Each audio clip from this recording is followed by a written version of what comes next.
Isang mapagpalang araw po sa inyong lahat. Celebrity Chika Time po muna tayo at may inihanda po akong chika para sa inyo. Tara po't magchikahan na po tayo.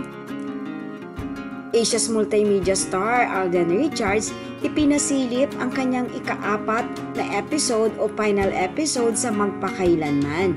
Yes, mga Celebrity Chika Time, panghuling episode na nga po nito ni Alden sa Magpakailanman na ating mapapanood sa huling Sabado sa GMA.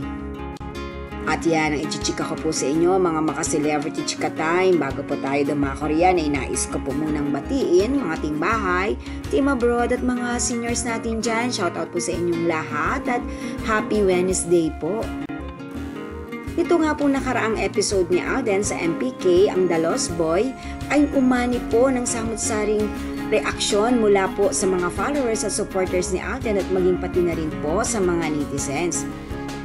Naging naman nga po ito sa social media at pinagtestahan ang kanilang pa-hashtag line na kung saan nga po ay nagtrending pa po ang kanilang episode po na ito sa Magpakailanman sa GMA.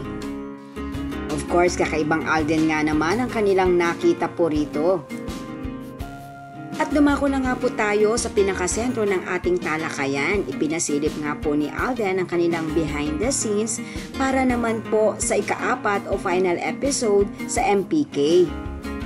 Ang title naman po na kanyang final episode na ito ay ang Puso at Isipan. Well, alam naman po natin na kapag mga heavy dramas, ay yan po ang pinakaporte ng Asia's multimedia star.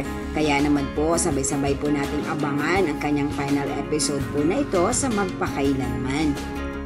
Yan po ang aking chika updates for today. Salamat po sa inyong panunood. Huwag po kalimutang mag-subscribe. Pwede po mag-comment sa ibaba. Basta't wag lamang po harsh o nakakasakit sa isa't isa. Salamat po muli. Spread love, not hate.